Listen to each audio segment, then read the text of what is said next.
Fiesta days happened every August, with the center of the activities right here in the park. A street dance closed Main Street, and a carnival set up in the parking lot right behind the park. It was a special event for the town, and Angie wondered if, with all the development, it would still feel the same. Her cell rang. She answered without looking at the caller ID. "This is Angie."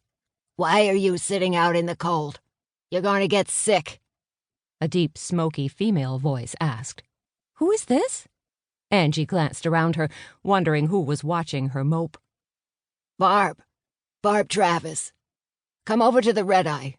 I need to talk to you. Besides, you need to warm up before you freeze to death."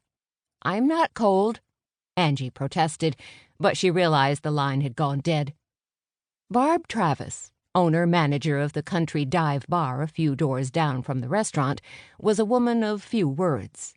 She was in her 50s, but she looked like she could toss out any errant cowboy who decided to cause trouble in her establishment. And when Barb spoke, you listened, if you knew what was good for you. Knowing the woman wouldn't give up, Angie stood and headed back across the street. Her pity party had been canceled.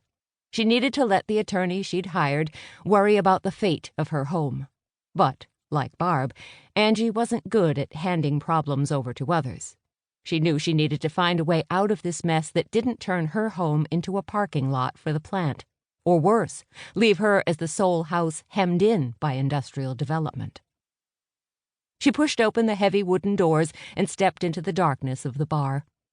After being outside in the sunny, snow-bright day, it took a few minutes for Angie's eyes to adjust to the bar lit with strands and strands of white Christmas lights.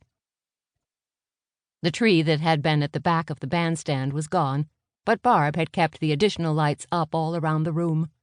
She spotted the woman sitting on a bar stool, watching her. "Every time you come in here, it's like you're walking into a strange country. Don't tell me you didn't frequent your share of dive bars when you were in college." Barb's rasp turned into a chuckle, then a cough, which went on a little too long for Angie's mind.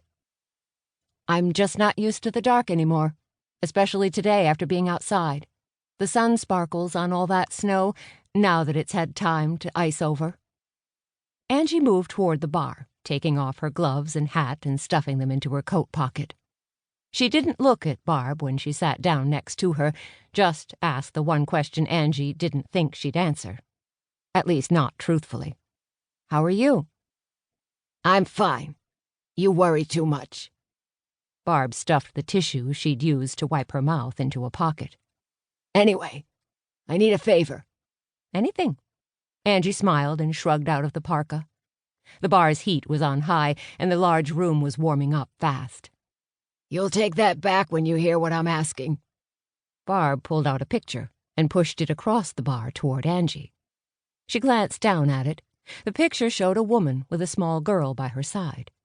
They were standing near a 60s Mustang, and both the woman and the girl had on matching dresses and knee-high white boots.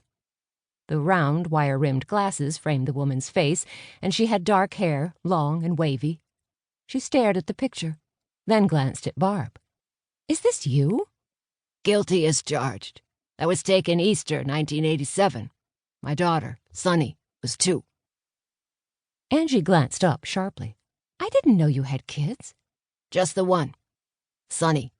She graduated from law school and then decided her mom's occupation was a little too common for her new friends." Now Angie didn't like the grown-up Sunny. Not at all. That reminds me of Felicia's new friends from her yoga group. Several of them have attitude problems. Seriously, people are all the same, no matter what they do for a living.